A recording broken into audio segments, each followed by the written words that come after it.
Right, now it's your turn now. You can be as abusive as you like. You can throw things at me. You can agree with me. You can ask questions. You can do as you wish.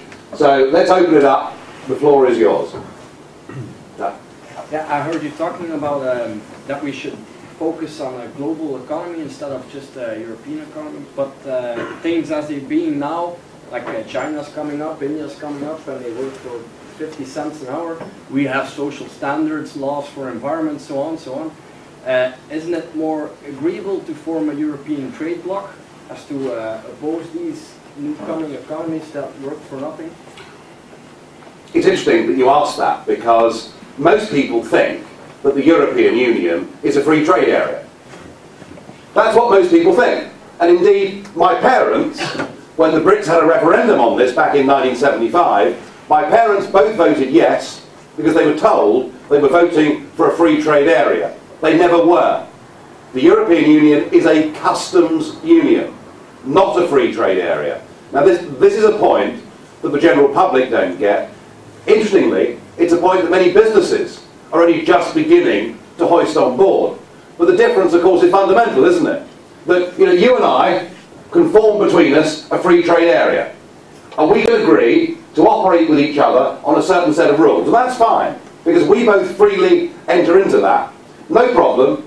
And I can say to you tomorrow, I've had enough of this. I don't want it. Let's end it. Let's call the whole thing off. Fine. Easy, straightforward, simple. And across the world, there are lots of little free trade agreements and quite a lot of big free, NAFTA, for example, quite big free trade agreements. The difficulty with this as a customs union is that you and I, sir, are not just bound by what we do with a customs union, we are also bound outside of that. Now, I appreciate different countries have different sizes and may have different interests, but look at it from my point of view. I come from the UK. I come from the most globalised country in the European time zone. That because of language, because of our financial markets, and because of our incredible relationship through the Commonwealth with lots of other parts of the world. We've got Australia, Canada, New Zealand, India begging us through the Commonwealth to enhance trade relationships between us. And we have to say, no, sorry, we can't do that. We're forbidden from doing it by our membership of the European Union. So you're right, we face big global challenges, big competitive global challenges. And I made the point in my talk that if we go on protecting ourselves with layer after layer after layer of legislation, we actually make ourselves less competitive and we hand business over to other countries. But I do think that if we look at the way global trade is configured, we look at the way it's argued for through the World Trade Organization, the European Union is the only customs union of any size in the world. It is completely and hopelessly outdated by at least 50 years. It is not the future. It is not the way forward. I want a Europe where we're free, as I say, to agree things between each other, but we're also free, if we choose, to negotiate our own trade deals across the world. The future in this 21st century globalised economy, the future will be best for those who are flexible and adaptable and can move with the times. Does that answer your question? Well, sort of. It says your point of view, for sure. So. Oh, it's my point of view, all right. Don't worry about that. Okay, there was another one somewhere. Yeah. I heard your interesting view on democracy. And I agree that, of course, the European Commission, the fact that it's not democratically elected, it's true, of course. But on the other hand, I also trust the European Parliament that can approve this new European Commission each 5 years and has to check on the European Commission. As the European Parliament is democratically elected, for me, it's also a representation of the view of the population. Plus, of course, the European Commission can do a proposal. They cannot make a law, they can do a proposal. And it's the European Parliament that is elected that has to approve it. Plus, together with the ministers, which we also elected, they together have to approve and get the green sign.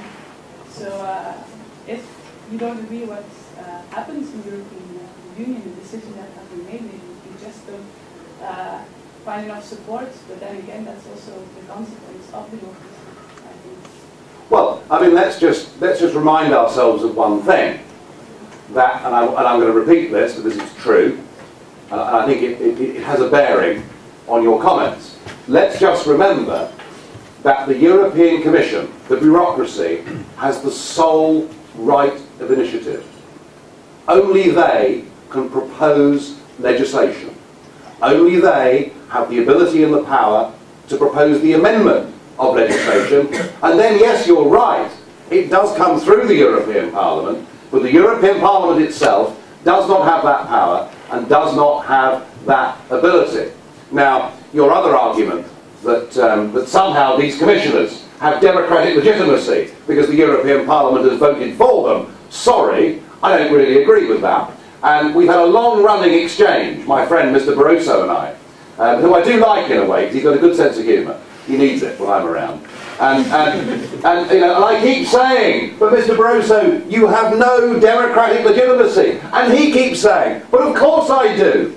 I was voted for by this Parliament. Yes, he was, but we were only given the choice of one candidate. I don't call that democracy. I call that the political class rubber stamping its own. So I don't buy the argument. I don't buy the argument. Look, the challenge to democratising the EU came up 10 years ago, when the great Giscard d'Estaing was setting up the European Constitution.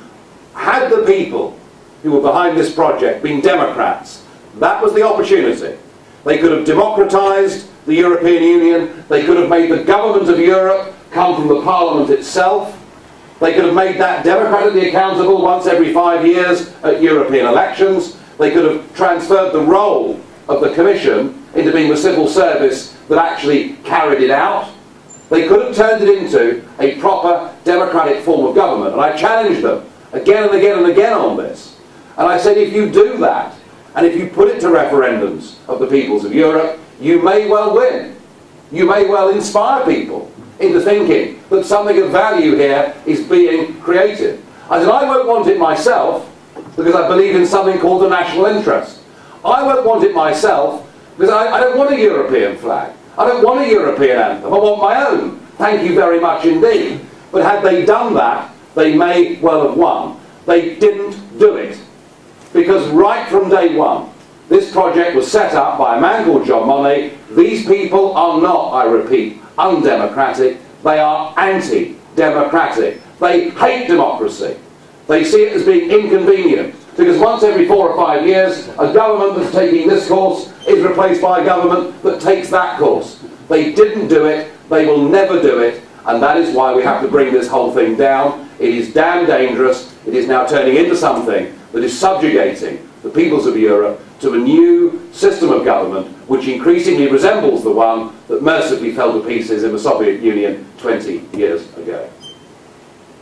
Come back. I find the idea of a European Commission that is made from the people that are elected in the Parliament very interesting. Then my question would be, who would you choose, or how would you decide it? Because of course you cannot say there's a majority or a minority in the European Parliament, because we all have different political groups and backgrounds in different countries, bigger countries, smaller countries, so you couldn't even base it on the votes or the number of votes. So how would you organize this? How would you choose them from the Parliament that is elected? Well, that's not for me to do, is it? I am not going to be constructing the European state. I don't think there is any democratic will for a European state. The point I'm making to you is that those that run this, if they were Democrats to their fingertips, would have thought all of this through and found a system. And I tell you why democracy works. I remember very well in the 1970s when Britain was such a state-controlled country, and income tax rates for top earners of 83%, all of our bright and best young people leaving Britain, emigrating all over the world. My own father, who was appalled by all of this, but he didn't join an underground resistance movement. He just determined that he would back the Conservative Party to win the election of 1979 and to overturn things. And that's the great thing about democracy. Even if you're unhappy with the majority government of the day, you vow that in future you will get rid of it and change it. You know, I'm reminded of my friend Herman here, whose antecedents fought for 500 years against the British with guns and bullets and bombs to break away from the United Kingdom to set up their own independent Irish Free State, and now they see themselves as no more than a province of this set of European institutions. I put it to you that we will see Irish nationalism and violence again because their identity and their democracy has been taken from them, and that's just how serious I think this whole thing is. Okay. Yeah. I just want to ask one question. Your analysis is very correct, it's even worse. But what I ask to you and all the nationalist persons who are in that parliament, what the fuck are you doing there? Well, that's a very interesting comment. Actually, history is full of this. History is full of this. Am I a nationalist? Not sure. I'm a nationalist. I believe in nations. So what you're doing in the Soviet Union, that's the Soviet Union we're speaking of. The European Union is the Soviet Union, and the big chief is Germany. A central committee. Before I went to the European Parliament, which is way back in 1999, goodness me, I'm a veteran now. Before I went to the European Parliament, we had been sending people by direct election from Britain for 20 years. For 20 years, we'd sent MEPs to the European Parliament. All of them had about the same profile in Britain as Herman van Rompuy has got across Europe. No one knew what their names were. No one knew what the European Parliament did. No one knew what the European Parliament cost. And I went in there in 1999 with a very simple agenda. That was to discover the truth about what was going on in the European Parliament and the European institutions, and to report that back to the British people as accurately and as fairly as I could. And do you know something? Since 1999, the percentage of Britons that now want us to have a political divorce from this union and its replacement with a proper, trade agreement and friendship agreement with our European neighbours has soared. I think that the UKIP policy of taking those seats and reporting back has helped British public opinion enormously. And I'm also proud to say that I have been able to link arms with people fighting in the referendums in Ireland and France and elsewhere. So I think it's been a constructive and a correct thing to do, but don't worry, I'm not going to go native, I'm not going to get bought for the system, and given the opportunity, I promise you, sir, that I would be the only turkey that would vote for Christmas. Alright? Absolutely promise you that. It's funny because I often get that question in the UK media.